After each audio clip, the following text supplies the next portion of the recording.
Good evening. I'm James Hogue, editor of the Chicago Sun-Times and moderator of this third of the historic debates of the 1976 campaign. Tonight we have the vice presidential candidates. For the Democrats, Senator Walter Mondale of Minnesota. For the Republicans, Senator Robert Dole of Kansas. Thank you, Senator Mondale, and thank you, Senator Dole, for being with us this evening. This debate is taking place before an audience in the Alley Theater in Houston, Texas.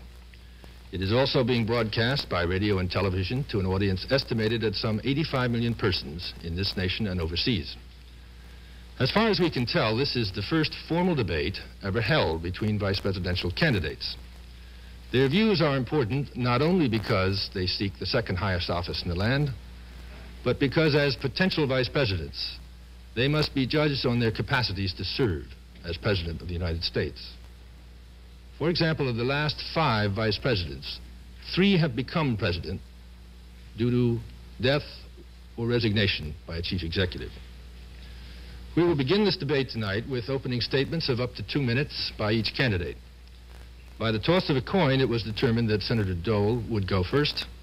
Senator Dole, your opening statement. Thank you very much. First, I wish to thank the League of Women Voters, and this is a great privilege and honor for me. I also want to thank my many friends in Russell, Kansas for that big, long telegram I received today.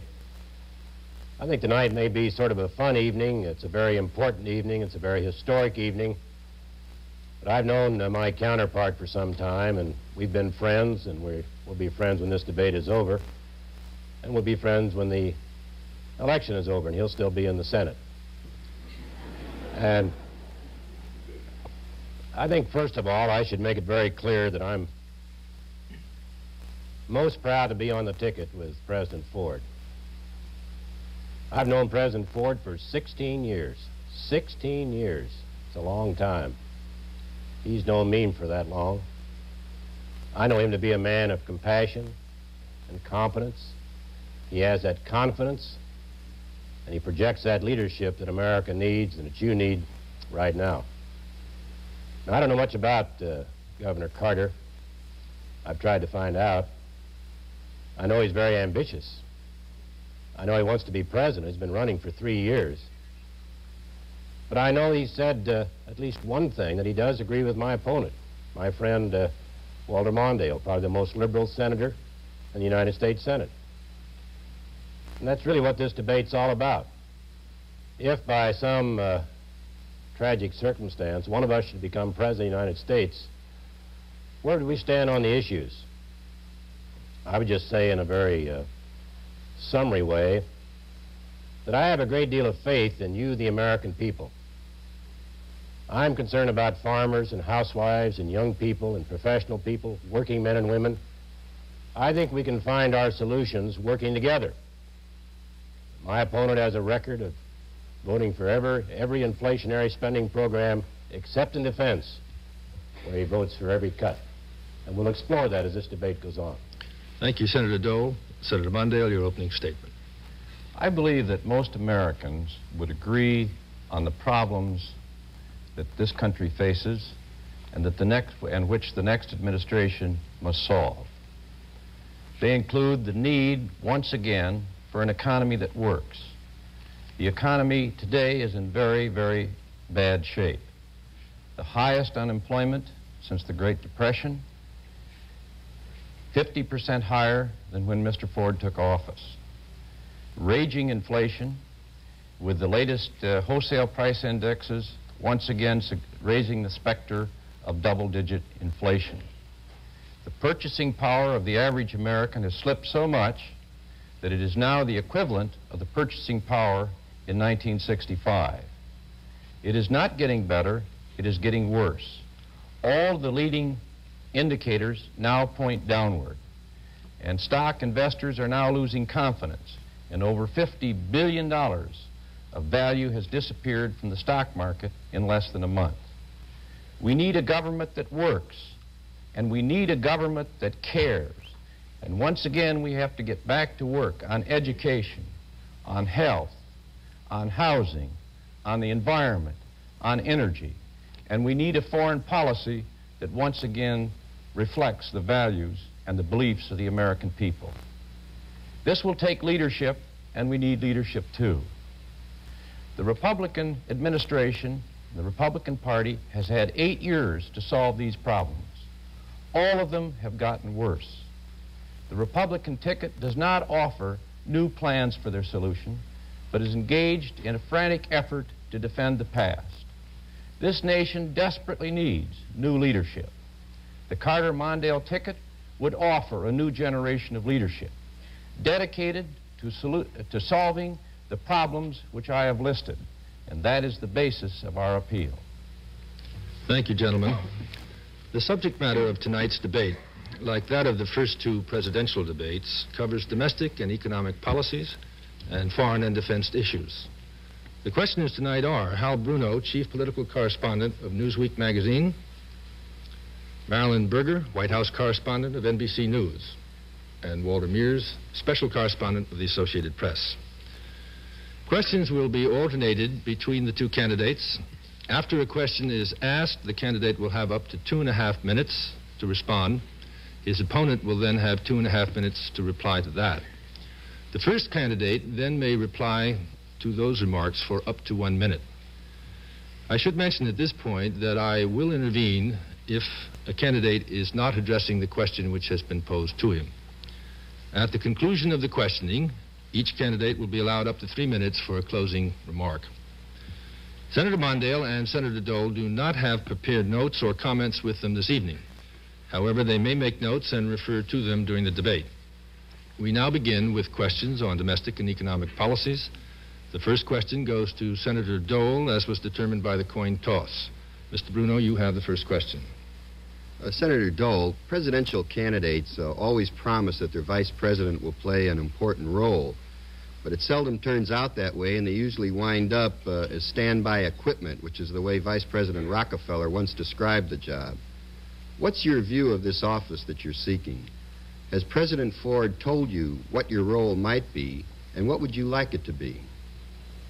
Well, I've said as I've traveled around the country, and mostly in jest, that they said, why are you running for vice president? I said, well, it's indoor work and no heavy lifting.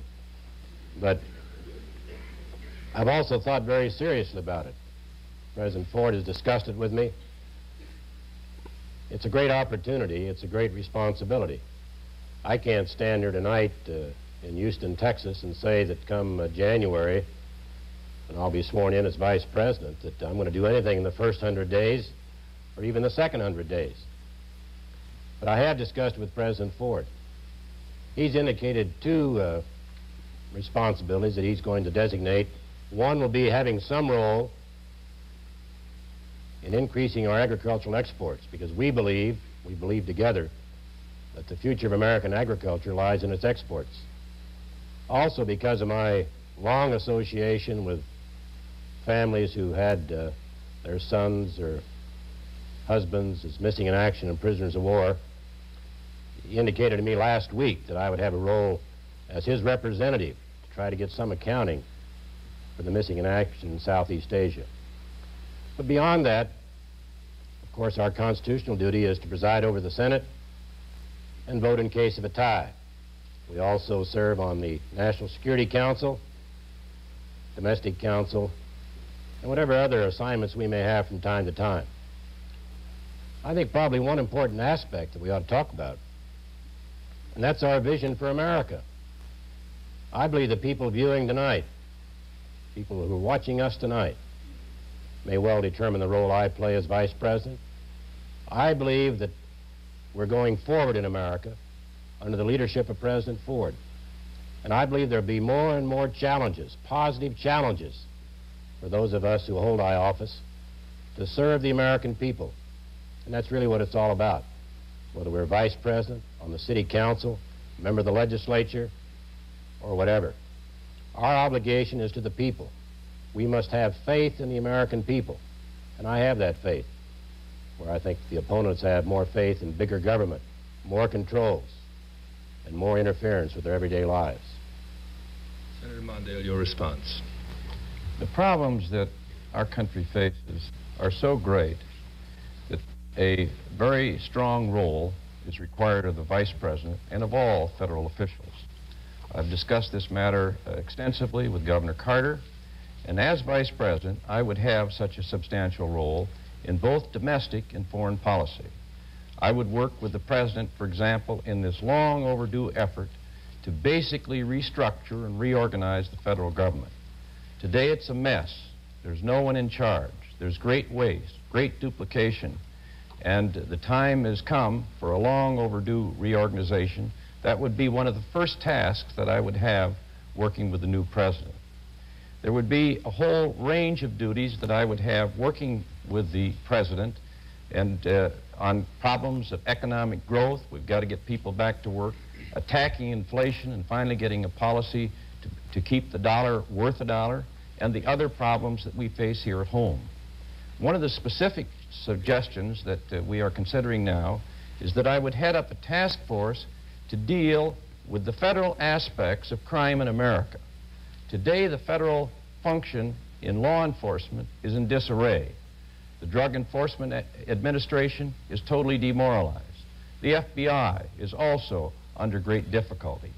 We need to have a coordinated, effective, national attack on organized and hard crime, those crimes prohibited by federal law. We need to finally get a national effort that really makes sense, that stops the importation of these death-dealing imported illegal drugs. We need to have a new look at official lawlessness at the federal level, because we've seen too many instances where people in high public office violate the law themselves. And one of the things that we're considering is establishing an interdepartmental agency under the chairmanship of the Vice President to finally, at long last, put some strength behind a national effort to deal with these terrible problems in American life. And may I close by saying that one of the reasons that I believe I'm going to be the Vice President is one of the reasons that my opponent mentioned, and that is that the present President imposed an embargo on farm exports 4 times in 3 years, and they want to change. Senator Dole, do you have a further comment? Well, I would just say to my good friend, I'm happy that you're going to be responsible for reorganization. I hope you don't pattern it after Governor Carter's efforts in Georgia. They added more bureaucrats to the government in Georgia. The cost of government went up. His Human Resources Committee, or whatever it's called, was called an organizational nightmare by Governor Busby, his successor. I understand from Bobby Smith, who's supposed to be the ag expert in the Carter campaign, that you're going to do away with the Department of Agriculture. That's in essence what he says. You're going to put it together with a lot of other things, and I know the farmers who may be viewing will be pleased to know that. They shall also be pleased to know that Senator Mondale sponsors export licensing proposals in the Congress, which would make it necessary for farmers to get an export license before they could ship their goods overseas. And under his proposal, which is still pending, thank goodness it hasn't passed, we'd all be in difficulty. We wouldn't be able to ship anything now. Ms. Berger, your question to Senator Mondale. Senator Mondale, the polls indicate that less than half of those eligible will vote in this coming election. And although you and Senator Dole have both touched on the very important issues that are before the country, many Americans feel that they're being shortchanged by a campaign that has descended into a name-calling contest. For example, Governor Carter has said that President Ford has been brainwashed. President Ford says that Carter is slandering America. If the tone of the campaign worries the electorate, does it worry you, Senator Mondale? There are many things that I think have contributed to this phenomenon that I find very, very discouraging, and that is the great numbers of Americans do not plan to participate in the electoral process, which is so crucial to a sound and effective nation. We can't solve our problems unless everyone helps. There have been so many things that have dispirited the American people, that have fed frustration and despair. We've gone through the worst war in American history that divided this country perhaps as much as it's ever been divided. We then went through the worst political scandal in American history, with the highest officers in government being found guilty, or at least charged with guilt, in very serious crimes. We then saw evidence that even our own intelligence agencies and law enforcement agencies charged to enforce the law had themselves violated the law. And then we've seen a government that is unable to deal with the real problems that the American people face. People need jobs. It's a tragedy every time an able-bodied American is denied the opportunity to work. There are now 8 million Americans who can't find work. It's a tragedy when Americans work and find the value of their dollar disappearing. It's a tragedy when children can't get educated, when health care wipes them out, when senior citizens find that the attention and the credit that they're entitled to through Social Security and Medicaid is being taken from them.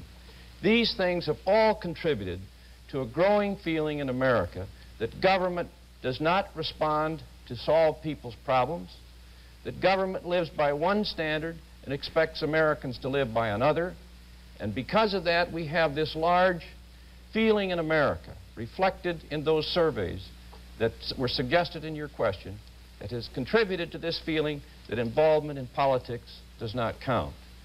And if there's one hope that Governor Carter and I have, if there's one objective that's central above all, is that we can restore the faith in the American people by simply telling the truth, obeying the law, seeing problems as they really are, attacking the real questions, the real problems that affect Americans. And then I think we will see the restoration of public trust.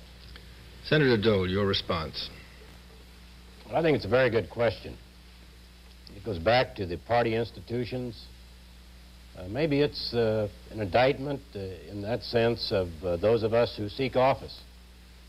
It goes back to my basic premise, and that's faith in the people. It just seems to me that some of those who lust for power are not really concerned about the people. They say they're concerned about the people, and they talk about the people. They never give us their positions. And so I think many Americans are sort of turned off, and they were turned off by the war in Southeast Asia. They were turned off by Watergate. I'll say that word first. They were turned off by Watergate. But we're looking ahead. They were probably turned off by what they saw in the U.S. House of Representatives. They've been turned off by a lot of things they've seen in politics. But I think they've been turned off, too, by promises and bigger spending programs and more inflation. They're looking for leadership. They yearn for leadership. And they found that leadership in President Ford. Now, Governor Carter talks about tax reform, talks about taxing the rich.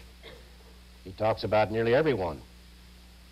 He said former President Johnson lied and cheated and distorted the facts. I think that turns a lot of people off. He was quick to apologize to Mrs. Johnson.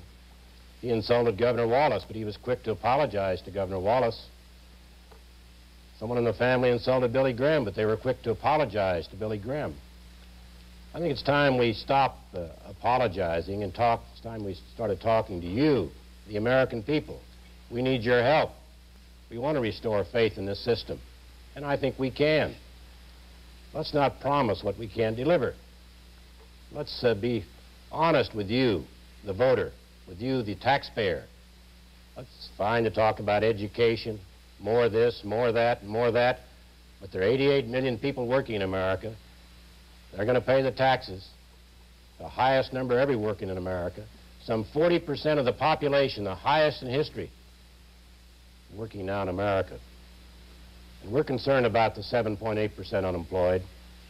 We'll be concerned until that's reduced to 4% or 3% or wherever. But we can't lose sight of the number one enemy, and that number one enemy is inflation. And I think the American people are coming around. They're beginning to understand that President Ford says what he means and does what he says. Senator Mondale. Well, who really has faith in the people? A candidate like Governor Carter, who campaigns for the people, is out every day meeting and talking with the people, holds news conferences and answers questions of the news media as he has every day for 24 months, or a president who is in the White House, not through election but through appointment, who has held only 2 pre-announced news conferences since February. Who trusts the people more, Governor Carter and Senator Mondale, who have disclosed our income tax returns so the American people can look at our private financial affairs and determine how we've conducted our affairs? Or President Ford and Senator Dole, who refused to let the American people see their tax returns? Who trusts the people? A candidate like Governor Carter, who tells the truth, or a president like Mr. Ford, who last week told the American people that he had fought the Arab boycott and sought legislation and sanctions against it, when the whole record shows he's proceeded in just the opposite direction? Thank you. Mr. Muse, your question for Senator Dole. Senator Dole, prior to your current campaign, you sometimes express concern about a negative image of the Republican Party. You're quoted as having said last spring that we're in the unfortunate position of having a president vetoing bills and getting on the wrong side of people issues. He's vetoed the education bill, the jobs bill, you name it. Are you still concerned about the risk that Republicans will be perceived as opposed to what you call people issues? Do you think that President Ford has exercised the veto too frequently? Well, I might say at the outset, I haven't always agreed with President Ford, and I voted to override on occasions, but not every time, as my counterpart has. I think President Ford, in hindsight's very good, particularly when you're on the ticket. And my hindsight is the president's been very courageous. And there is a difference. You know, we look at our states and we look at the bills and we decide to sustain or override. The president, and particularly this president who has the courage, President Ford, looks at the nation. He looks at all the American people. And he makes that judgment. Should I sign? Can I sign? Or must I veto this bill? And so he's vetoed 62 bills. I think the 62nd happened today. And I say that's a courageous act, repeated 62 times, because much of that legislation sounded good. Some of it was good. But some of it we just couldn't have unless we were going to fuel the fires of inflation. I don't suggest that every veto I must agree with. But I also suggest that I'm a Republican. I'm proud to be a Republican. We're sometimes perceived, as I've said before, as the anti-people party because we're not for more spending. We're not for more government. We're for a strong defense. We're for peace in the world. Those aren't very attractive to some people.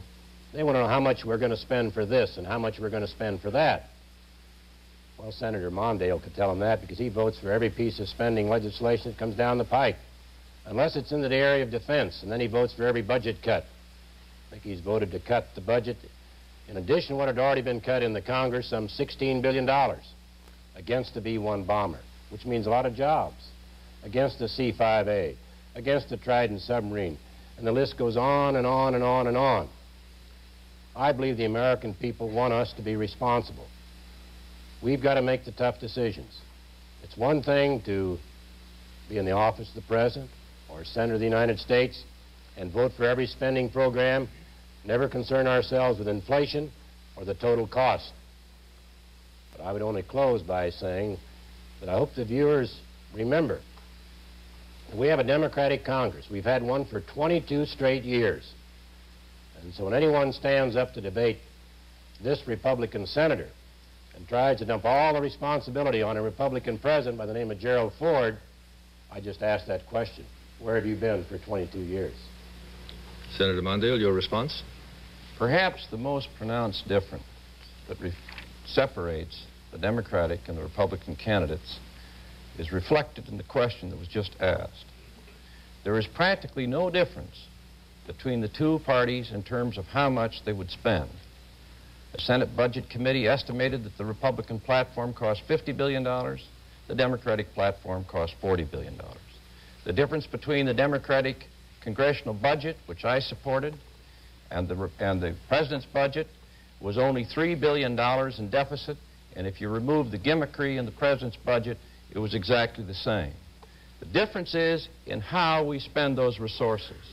And I am unashamed of my support for programs to put people back to work. I am unashamed of my support for programs to build housing so the families of this country can live in decent housing. I'm unashamed of supporting education programs that give our kids a decent education. I'm unashamed of supporting health programs that give people who get ill a chance to have decent health without being totally wiped out.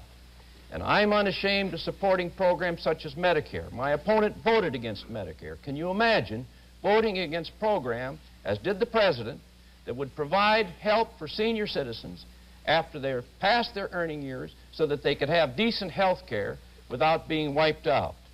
Now, where do the Republicans want to spend their money? Well, I'll tell you. First of all, this year they're spending $55 billion in the cost of the recession that they created. We didn't give them this recession. We had full employment when they took over. Mr. Ford, in just 2 years, has increased unemployment by 2.5 million Americans. They haven't solved inflation. And instead of trying to deal with the problem of unemployment, instead of that, they propose a $20 billion tax cut for wealthy corporations, despite the fact that just yesterday a newspaper carried a story that 10 major corporations made massive amounts of money and didn't owe a dime in federal taxes. Ford Motor Corporation earned $800 million, didn't owe a dime to the federal government, in fact got $180 million back.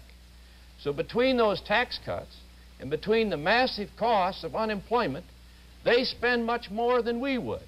But what do they get for it? We want to see money spent to help problems that people really face in their lives. Senator Dole. Well, we're all for those programs, Fritz. We just don't believe in excesses. I think in retrospect, the elder care program that I voted for instead of Medicare is probably a better program, because Medicare, everybody gets the benefits, whether you're in need or not, once you reach age 65. Now they're having a lot of problems with Medicare. I'm glad you mentioned Ford Motor Company not paying taxes. Again, the Democrats control the committee. I'm on the committee. Senator Mondale's on the Finance Committee. Henry Ford happens to be supporting Governor Carter. Maybe that's why. Governor Carter did have a little meeting with him at the 21 Club. Met some small businessmen there, said, don't worry about taxes. I won't do anything for at least a year. That's after he said the tax system was a disgrace. We have peace in this country today. That's important to me, important to mothers who may be listening. They talk about their full employment when we took over.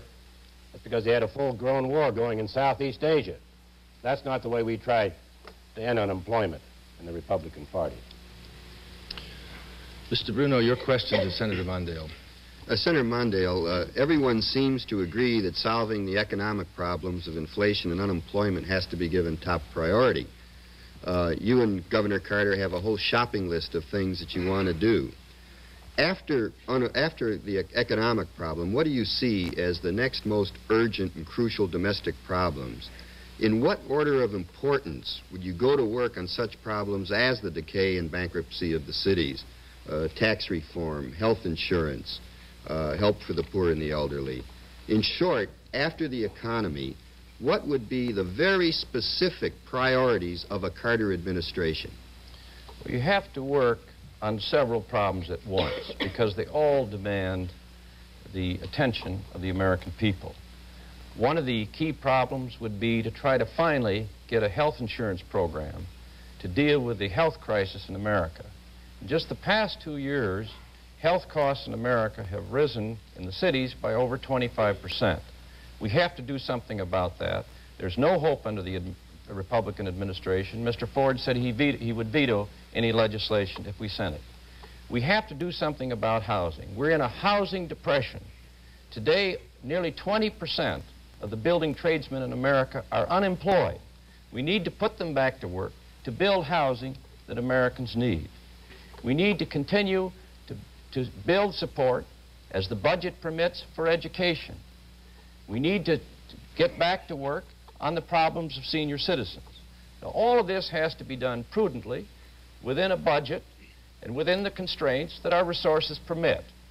But once we put people back to work, once we end this recession, which we will do, even the President's own estimates indicates that we will have somewhere between $60 and $70 billion of increased revenues on existing tax rates just from economic growth, which we can use to work on these programs. Then we'll have tax reform, and I want to deal with this problem just a moment. Mr. Dole has probably the worst record in favor of loopholes of any senator in the United States Senate. Mr. Ford has one of the worst records in favor of tax loopholes in the history of the House of Representatives. I have one of the best records of tax reform in the United States Senate.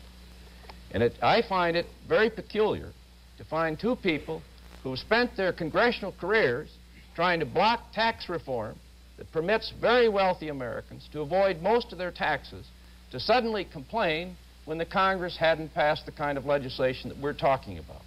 What we're basically talking about is presidential leadership. We need leadership in the presidency to help support those of us in the Congress that have been pushing for tax reform. And then we will have it. It is now possible for people of great wealth, by using complete tax fictions, to avoid all or most of their taxes. But most Americans listening to me tonight could hire the best tax lawyer in America, and you couldn't save a dime. There are no loopholes for you. Senator Dole, your response. Well, I think Senator Mondale's a little nervous, but every time I think of loophole, I think of Governor Carter. I don't know why it comes to me, but I remember his 75 tax return. You've probably seen it since it's public. His tax liability was $58,000. Not many Americans, I don't imagine many of you in the viewing audience had to worry about a $58,000 tax bill. I didn't. But Governor Carter did, until he took off $41,000. That's called the investment tax credit. He bought some peanut machinery. He's going to use it next year.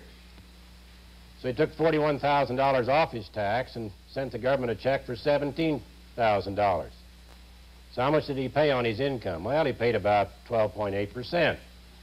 This is that same man, the same Governor Carter, who runs around the country talking about tax reform, loopholes, and the rich. I don't know who rates Senator Mondale in the Finance Committee. I don't know how they rated him on the Honeywell amendment he offered and the IDS amendment he offered. They never passed. They never got out of the Senate. They're both special interest amendments. That's all right, because those were his amendments. I don't know where Governor Carter's corporate returns are and partnership returns. I haven't seen those published anywhere. But I know about his tax reform. I want to get back to the question, if that's all right. We're talking about the economy. What are we going to do after the economy's taken care of? Well, I don't know. It's occurred to me, and I'm certain it hasn't occurred to my counterpart.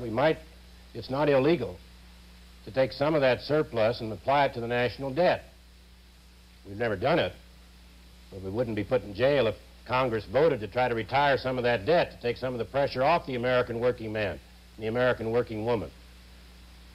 And I get a little tired of Governor Carter's anti-business attitude. I know they get great support, monetary support, from George Meany. In fact, I've been suggesting that George Meany was probably Senator Mondale's makeup man. He may or may not have been. They did a good job. But I think it's time the American people understand that it's in a very serious election. And we've got a tough choice to make. Governor Carter talks about raising everyone's taxes above the median income. He didn't know what the median income was, of course. It's $14,000 per American family. That's what it is. So I'd say take a look, and you'll vote for Ford. Senator Mondale. The question was, what would we do to deal with the human problems in America? The first thing we would do is to put people back to work. The most atrocious result of the Republican policy is massive unemployment. It costs us $50 billion this year. Secondly, we will fight inflation. Today, inflation is 3 times worse than it was under the Democrats, and the latest indexes indicate that it's back on its way up. No effort to fight this at all. We will have tax reform.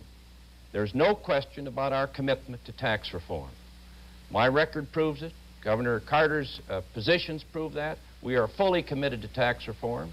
And when the Republicans are raising money around the country, they say, give us some money to defeat Governor Carter, because if he gets elected, there'll be tax reform.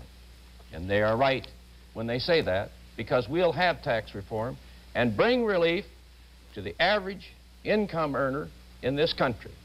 They know what Governor Carter was talking about. He's talking about the loopholes that favor Americans usually earning above $50,000 a year. Thank you, Senator Mondale.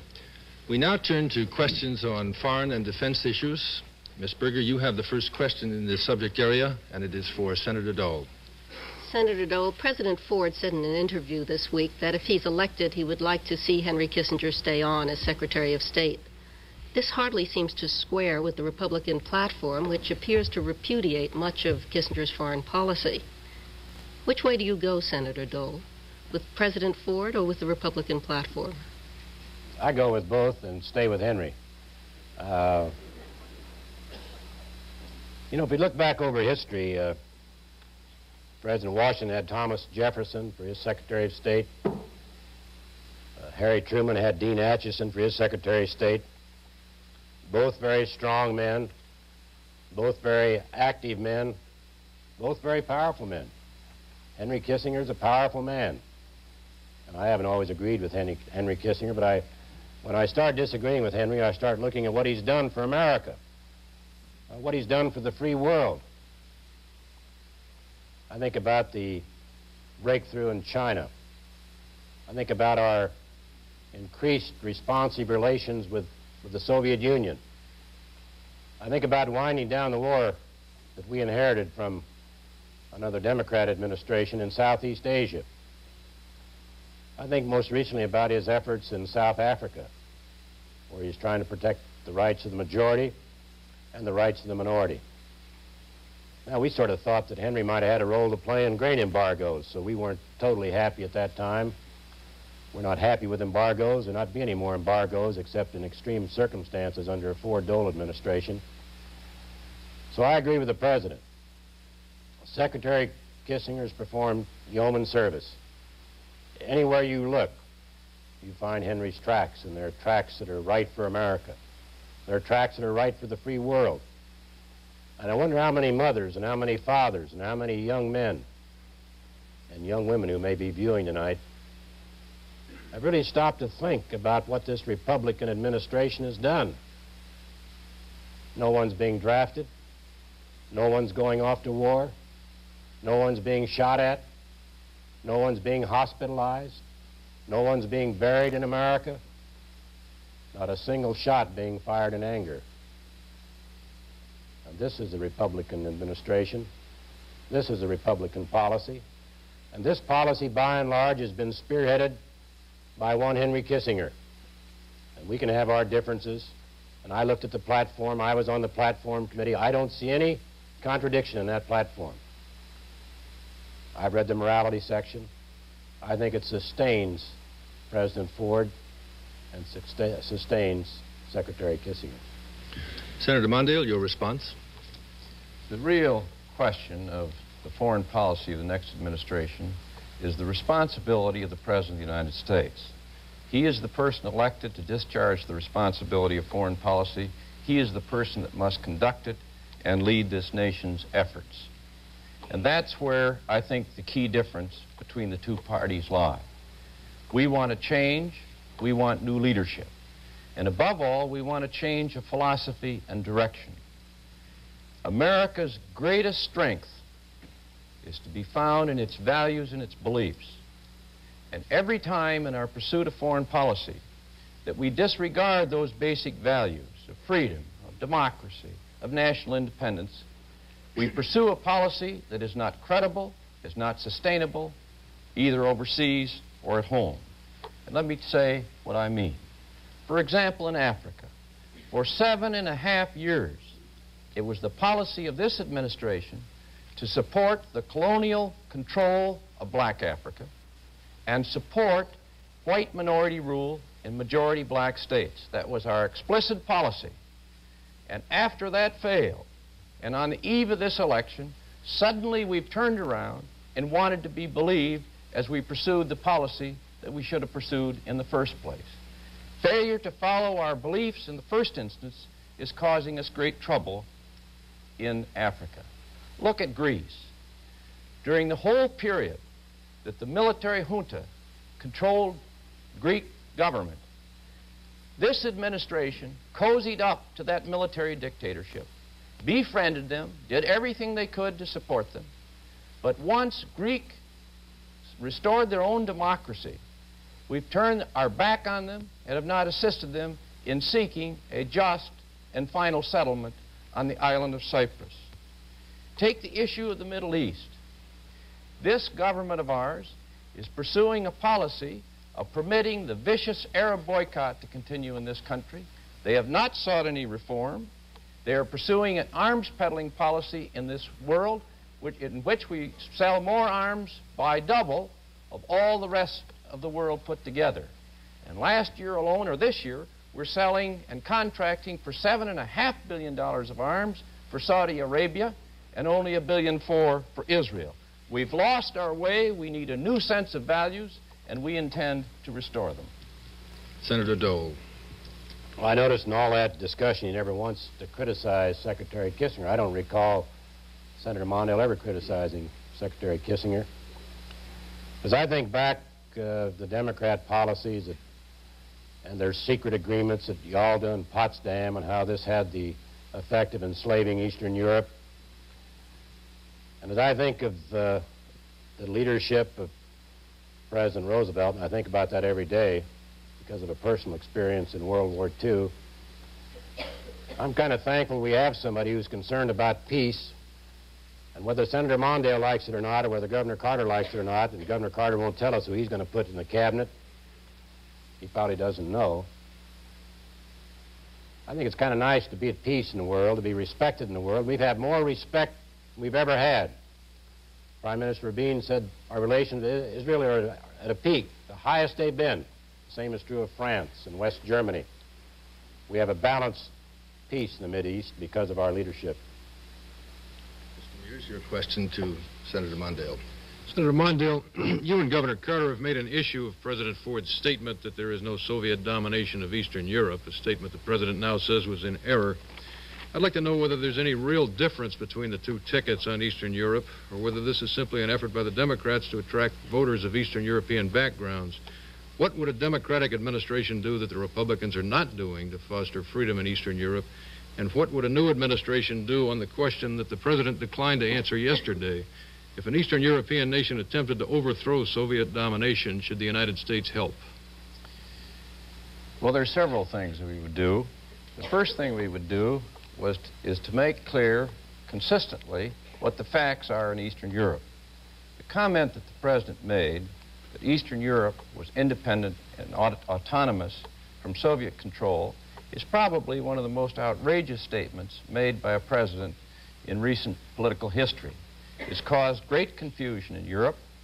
Communist newspapers in Poland are praising the president because the statement helped give credibility to Soviet control. I'm glad the president finally apologized for that remark, but it's surprising that it took 6 days and several attempts before we finally received that apology. What we think is needed in our policies with Eastern Europe is not to deal with Eastern Europe as a bloc, as does this administration, but to deal with each country individually on its own status directly and not through the Soviet Union, to continue to identify with their aspirations for national independence, not because we are under any illusions about how easy it would be for them to become independent, but because it's important for us to identify as the nation which above all stands for freedom and independence with the aspirations of all people around the world for those same objectives. Secondly, we would push that part of the Helsinki Accords, known as Basket 3, which requires much more opening up in people-to-people contacts and informational contacts. This administration signed the Helsinki Accords, but has done practically nothing to push those agreements which would open up communications between our nation and our peoples and the peoples of Eastern Europe and the Soviet Union. As a matter of fact, it was just the other day, after several weeks' delay, before they even finally appointed representatives of the administration to the commission looking into the enforcement of that provision. And finally, I think it's important that we honor people from Eastern Europe who stand as symbols of the human spirit's ability to stand up to police oppression.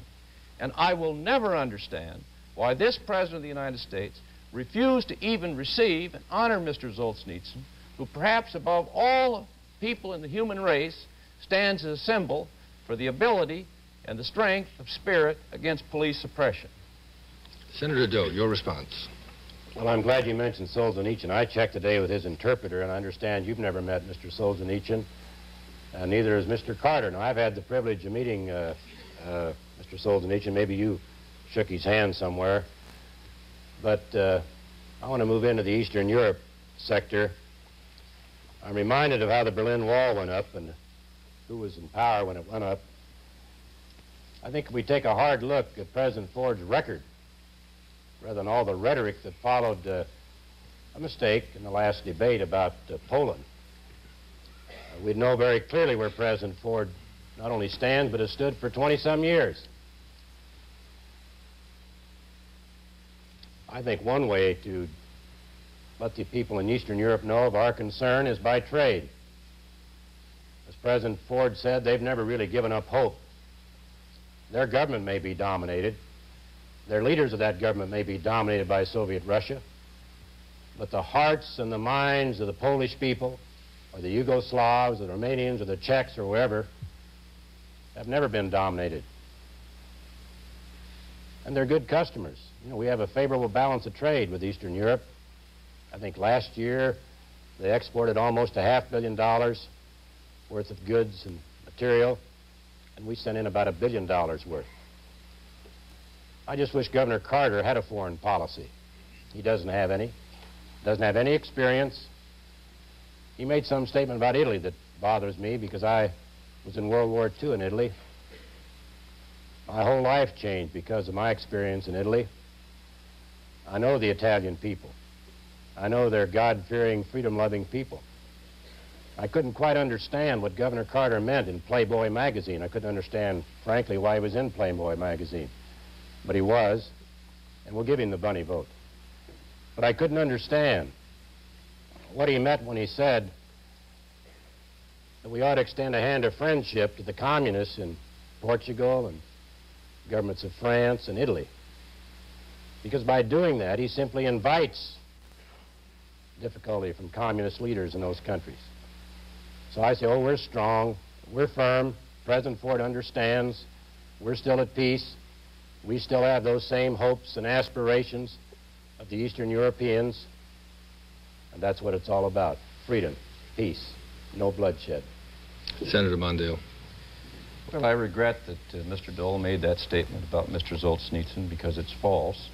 I've repeatedly spoken out in admiration of him. I served in the host committee receiving Mr. Solzhenitsyn in the United States Senate. He's a man that deserved to be honored, and it was a shame to me that the President of the United States, because we were fearful of offending the Soviet Union, failed to accord that high honor to Mr. Solzhenitsyn. I'm also sorry that he's tried to misrepresent Governor Carter's position on the government that should control Portugal and Italy. The governor made it very clear that he hoped the non-communists would continue to control those countries. The biggest thing that we're doing today that is undermining those forces of democracy is the disarray of our economy here at home. With our tremendous unemployment, with our tremendous inflation, and the dominance of our economy on the economies of Western Europe, of Japan, and Canada, we have contributed to such conditions that it has strengthened the radical forces in those countries, and that's what we need to do to best help the democratic forces of those nations. Thank you, Senators. We have reserved time this evening for questions on general subjects. The first question in this area is from Mr. Bruno, and it is for Senator Dole.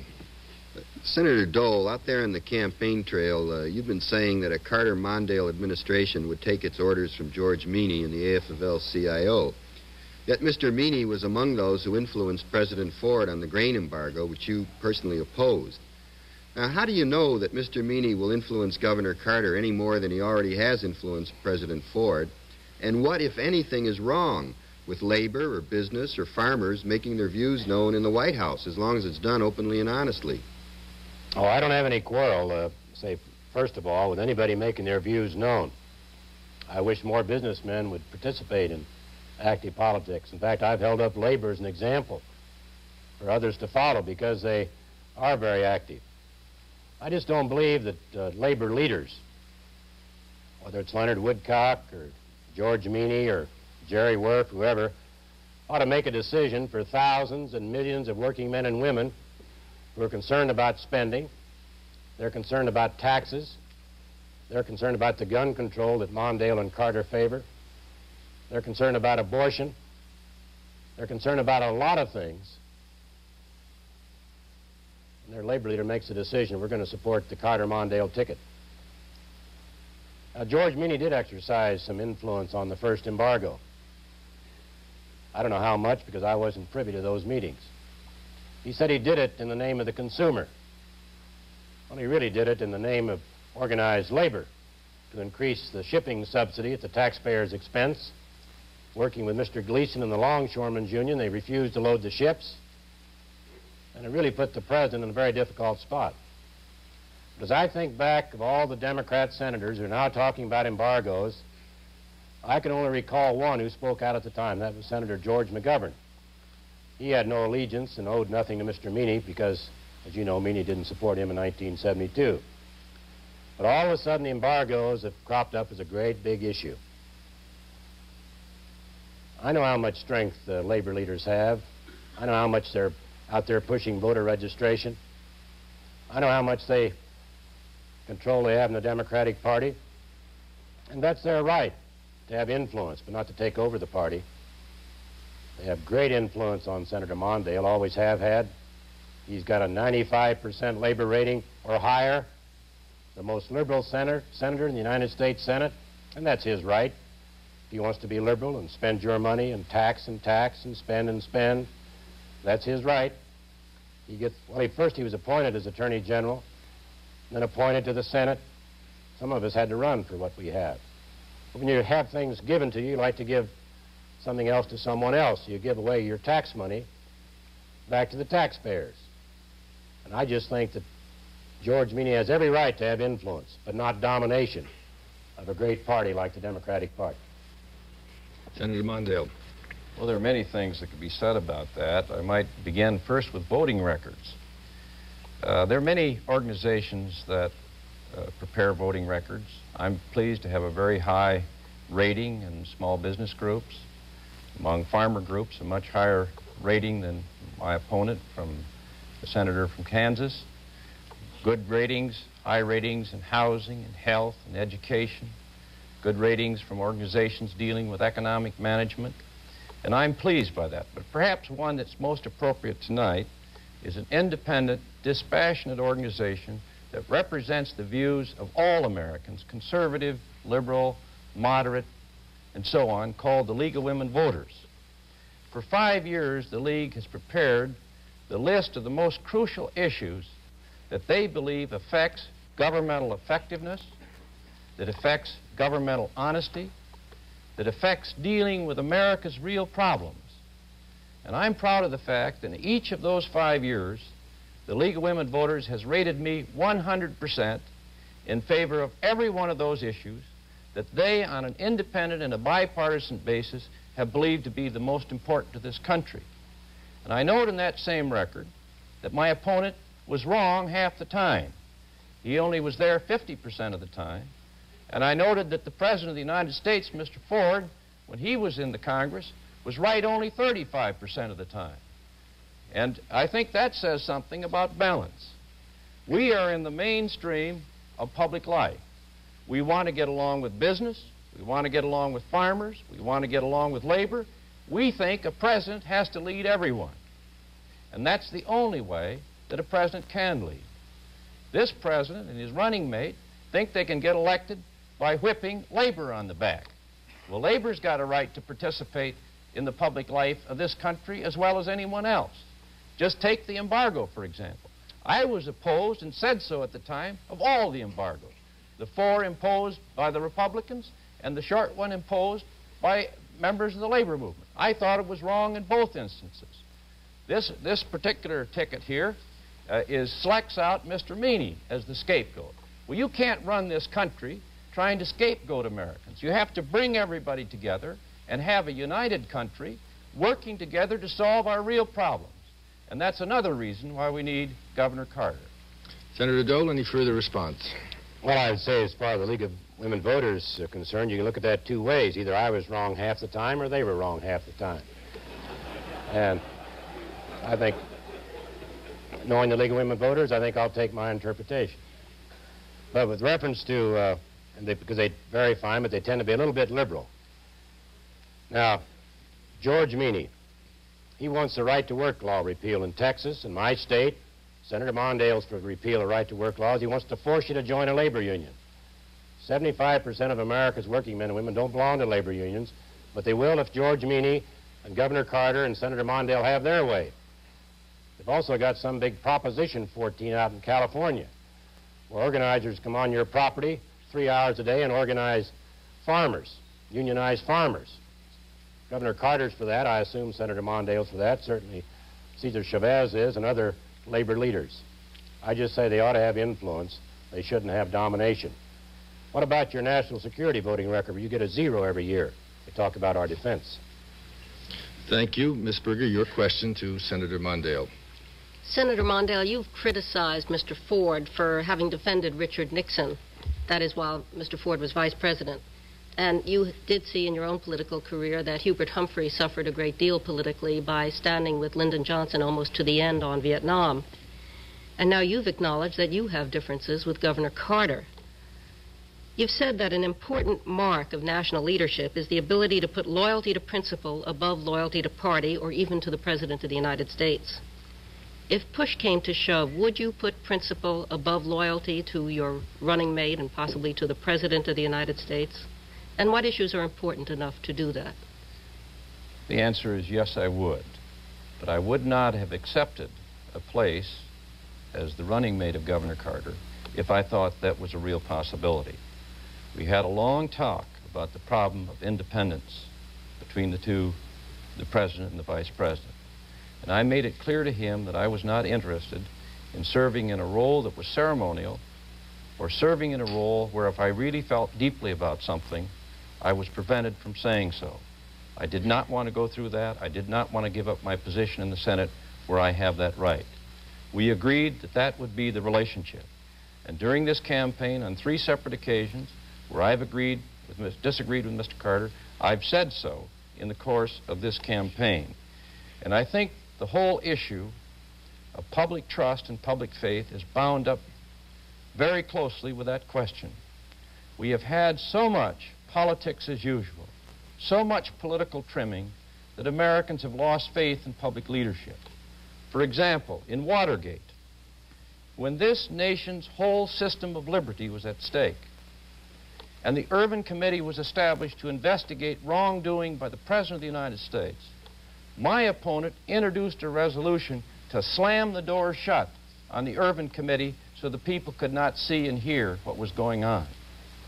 In the night of the Saturday Night Massacre, perhaps the most treacherous moment in the history of American liberty, when the high officers, Richardson and Ruckelshaus, were fired for enforcing the law, fired by the President of the United States, both Mr. Ford and Mr. Dole stood up and defended Mr. Nixon. And if Mr. Nixon had gotten away with that massacre that night, he would probably still be President of the United States, and we would not have taught that crucial lesson that not even the highest officials in government can violate the law. Never again can we permit that kind of politics above all to dominate this country. Even today, this administration is fighting all the Watergate reforms, opposed the appointment of a special prosecutor, opposed the reforms that were cried out for adoption following the revelations of the abuse of the CIA and the FBI.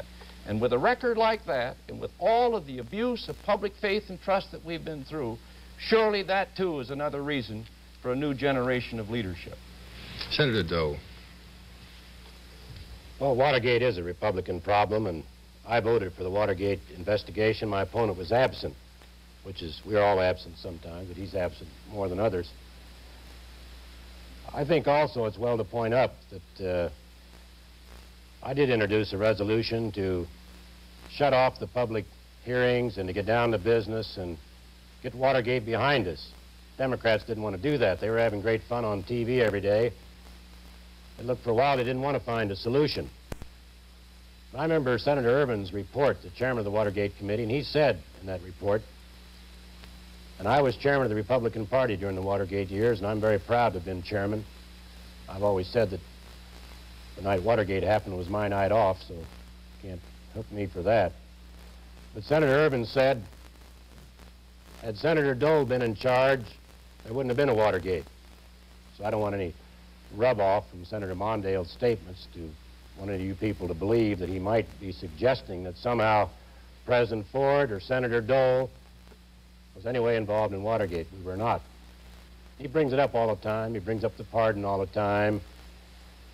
He doesn't bring up the fact that we tried to extend the investigation of Watergate back into other areas that they were voted down along straight party lines. That's their right. They control the Senate. He doesn't bring up the fact that when the problems in the House Democrats this year, the Speaker appointed 3 Democrats to investigate the Democrats. Can you imagine the hue and cry in America? Had the Republicans done that? Why, Mondale would have dropped dead. And that's the way it's been. That's the way it's been. But Watergate's our burden. We're going forward. It's behind us. And Governor Carter can talk about it, and Senator Mondale can talk about it. But beyond that, I think we must say, as Senator Mondale has, and I don't quarrel with him, that if there comes a time when I'm the vice president, I can't agree with the president, then I must say so. I think that's fundamental. I think we're both honorable men. I think we'd both make that judgment. The only mystery to me is, how do you know what Governor Carter stands for? I've been trying to find out for 6 weeks. He has 3 positions on everything. That's why they're having 3 TV debates. So I just suggest that maybe in the time remaining, Senator Mondale can tell us what his running mate stands for. The American people would like to know. Senator Mondale. My candidate stands for jobs for all Americans. He stands for a government that fights inflation. He stands for tax reform and to take those revenues and reduce taxes for the average American. He stands for a program at long last to solve the health crisis in America. He stands for, at long last, to get the housing industry back on its feet. He will support programs to give senior citizens a decent break. He will not try, as Mr. Ford did, to put a cap on Social Security so senior citizens were robbed of their inflationary adjustments. He will not destroy the housing programs for senior citizens as this Republican administration has done. Governor Carter stands for leadership. He's going to take charge. We need someone to lead this country. We haven't had it. Governor Carter will provide that leadership. And Governor Carter will restore to this nation a foreign policy that operates in the public and on the basis of the beliefs of the American people. Gentlemen, we have about 5 minutes left for short questions and short answers. Each sequence from now on will consist only of the question, the answer, and the other candidate's response. We'll drop the further response. The first question is from Mr. Mears to Senator Dole. Senator Dole, 10 days ago when Senator Mondale raised the issues of Watergate and the Nixon pardon, you called it the start of the campaign mudslinging. 2 years ago, when you were running for the Senate, you said that the pardon was prematurely granted and that it was a mistake. You were quoted by the Kansas City Times as saying, "You can't ignore our tradition of equal application of the law." Did you approve of the Nixon pardon when President Ford granted it? Do you approve of it now? And if the issue was fair game in your 1974 campaign in Kansas, why is it not an appropriate topic now? Well, it is an appropriate topic, I guess, but it's not a very good issue any more than the war in Vietnam would be, or World War II, or World War I, or the war in Korea. All Democrat wars, all in this century. I figured up the other day, if we added up the killed and wounded in Democrat wars in this century, it'd be about 1.6 million Americans, enough to fill the city of Detroit.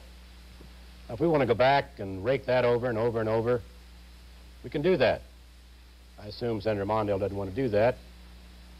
But it seems to me that the pardon of Richard Nixon is behind us. Watergate's behind us. If we have this vision for America, and if we're really concerned about those people out there and their problems, yes, and their education and their jobs, we ought to be talking about that. I know it strikes a responsive chord for some to kick Richard Nixon around. I don't know how long you can keep that up. How much mileage is there in someone who's been kicked, whose wife suffered a serious stroke, who's been disgraced in office and stepped down from that office, And I think after 2 years and some months that it's probably a dead issue, but let them play that game. That's the only game they know. Senator Mondale. I think Senator Dole has richly earned his reputation as a hatchet man tonight by implying and stating that World War II and the Korean War were democratic wars. Does he really mean to suggest to the American people that there was a partisan difference over our involvement in the war to fight Nazi Germany? I don't think any reasonable American would accept that. Does he really mean to suggest that it was only partisanship that got us into the war in Korea? Does he really mean to forget that part of the record where Mr. Nixon and the Republican Party wanted us to get involved earlier in the war in Vietnam? And long after Mr. Nixon and the Republican Party promised to finish the war in Vietnam, they kept urging us forward, and that in fact it was the Democratic Congress that passed the law ending the war in Vietnam and preventing a new war in Angola. Now, on Watergate, we're not charging, and he knows it, his involvement in Watergate. What we're saying is that they defended Mr. Nixon up to the last. Mr. Bruno, your question to Senator Mondale.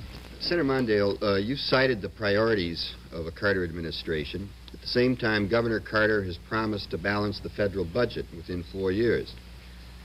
Now, can we take just one of those items that you gave very high priority to that would be very costly, national health insurance?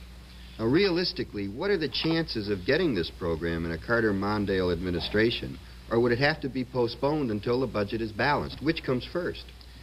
Well, I think both the presidential budget and our estimates agree that if we move back to full employment, as we intend to do, and achieve a 5.5% real growth rate, as we did under Truman and as we did under Kennedy and Johnson, that within 4 years, the revenues generated by that growth, without increasing taxes, will pay for the costs of the programs now in place, such as Social Security, pensions, and the rest, the ongoing programs that are essential in America, the defense program and the rest, and that we will have a full employment yield of somewhere between 70 and 80 billions of dollars. Some of that can be used for tax relief, and it should be. Some of it should be, however, used for programs that at long last start dealing with the real problems that America faces, such as health care. Now, there are many different versions of health care, but we would work closely with Senator Kennedy, with Paul Rogers and others to develop a health program. Now, there's no question about the difference in spending. The Republicans would spend more than we do during that same period, but they would spend it first by $20 billion in tax relief for wealthy businessmen or wealthy corporations, and secondly, by the continuation of these economic policies that are costing us over $50 billion a year. So the question is not spending, the question is the priorities. Well, I would remind those who may be still tuned in that the Democrats still control the Congress. They did when we started this debate an hour and 20 minutes ago. They still do, by 2-to-1 margins almost, and they're responsible for legislation. I know Senator Long, who's chairman of our Finance Committee, will be very pleased to learn what Senator Mondale is going to do now with Governor Carter. Now, if they're talking about full employment, they're talking about the Humphrey Hawkins bill, which they support. We don't know what it costs, $20 billion, $40 billion or more, another government employment program. I'd like to add up the number of jobs Senator Mondale has cost this country in defense plants, defense jobs, and all his anti-defense votes. There'd be hundreds and hundreds of thousands. And he knows it. He wants bigger welfare programs, bigger giveaway programs. We want to take care of those out of work. We want to take care of those in need. Let's not wreck our business system. Let's not wreck our free enterprise system just to prove a point. Thank you, Senators. That concludes the questioning for this evening. Each candidate now has up to 3 minutes for a closing statement. By the coin toss, it was determined that Senator Dole would make the first opening statement and take the first question. He now also goes first with his closing statement. Senator Dole. Well, first I wish to thank the panel for their indulgence, and of course all those in the viewing audience who may still be with us. I really hope, and I haven't prepared any final statement in advance, I really hope you were listening and we were able to tell you who's concerned about the American people, which party has faith in the American people, which party and which candidates want bigger and bigger and bigger government, which candidates want more and more spending, more and more interference. And we added up 5 of the programs that Governor Carter and Mondale talk about. Only 5. They really want 60-some new programs in their platform or expanded programs. They want to create 22 new agencies or expand that many existing agencies. We only added up 5 programs, and the cost was $103 billion. $103 billion. That would cost every taxpayer in America several $100s. They don't care about inflation, the cruelest tax of all. And if you're in your living room watching tonight, and you're making $6,000 a year on fixed income, and there's a 6% inflation, that's $360 a year, that's $30 a month. That affects everybody in America. And add up your inflation if you let Carter and Mondale have their way. One spending program after another. We're concerned about the poor. We're concerned about the sick. We're concerned about the disabled. We're concerned about those on Social Security. And we have programs for that. We're concerned about housing. Carly Hill's announced one today to reduce the interest payments from 8.5% to 8% for FHA and VA homes. Governor Carter wants to preclude you from taking off your interest, your mortgage interest, as a tax deduction. He says nobody wants their taxes lowered. Well, maybe not if they're getting a $41,000 tax credit as he is. I just say in my final minute, it's a great honor and a privilege to even be standing here. Whatever happens November 2nd, it's an honor and a privilege. It's an honor and a privilege to have known President Ford for 16 years. 16 years, as I said at the outset. He's a man of unparalleled decency and honesty and courage. He's a man we can be proud of. He's going to give us that leadership that America needs, all Americans, white, black, Spanish-speaking, rich, poor. Don't be fooled by the words. Don't be fooled by the rhetoric. Don't be fooled by the promises because somebody has to pay for those promises. Just take a look at the leadership. Take a look at President Ford. And thank President Ford for the fact that we live in peace and freedom, and your sons and your husbands and your relatives are home and they're safe. It can only happen in America. Thank you. Senator Mondale. Americans are not interested in partisan debating points. They're not interested in how many debate points are scored. That means little to the lives of Americans. What really counts is whether this country can begin to solve those problems that are overwhelming so many Americans. Record unemployment, the highest since the Great Depression and getting worse. Runaway inflation, 3 times worse than that under the Democratic Party. Deficits that are unbelievable. Just last year, under this administration, we had a deficit larger than all of the deficits created in the 8 years of the Democratic administration. And under this Republican Party, higher deficits than in the previous 192 years of this government's history. Now, we recognize that you have to be prudent, that you have to live within a budget, that you have to deal with the resources that are at hand. There's no dispute on that. The question is, how will those resources be used? And we believe that we need a government that works, that's efficient, but we also think we need a government that cares. We've cared too little for people in this country that have gotten sick and can't afford decent health care. We've cared too little for the thousands and thousands of American families that cannot get or afford decent housing. This administration has fought time and time again to cut back support for our senior citizens. They have no energy policy. They have no environmental policy. Those things must change. We believe in a strong defense. We're not going to let this nation's defenses drop. But there's a big difference between waste and strength. And what we've been attacking is waste, because waste does not contribute to strength. It contributes to weakness. There are many problems in the Defense Department that require better management in order to get that increased strength. We need leadership in this country to do all of those things. For 8 years now, the Republicans have controlled government. For 8 years, they've controlled the White House. And every one of those problems has gotten worse. They are not now proposing new policies and new directions. Tonight, you heard what they are doing. They are defending the past. Everything is all right. The problems are not as bad as the statistics or the people believe, and therefore they might go away. That is not enough. This country cries out for new leadership. We need a fresh start, and the Carter-Mondale ticket promises that start. Not because we know all the answers, we know better. Not because we can do everything at once, because we know better than that, but because a good nation requires that we begin the effort. Thank you, Senator Mondale, and thank you, Senator Dole. I want to thank as well the audience here tonight and my colleagues who were our questioners. The final debate in this series will be between the presidential candidates, Gerald Ford and his challenger, Jimmy Carter.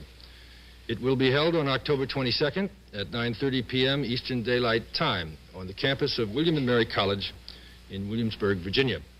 The subject matter will cover all issues. The sponsors of these debates is the League of Women Voters Education Fund, whose purpose is to promote greater participation by a better informed electorate in the election on November 2nd. Now, from the Alley Theater in Houston, Texas, good night.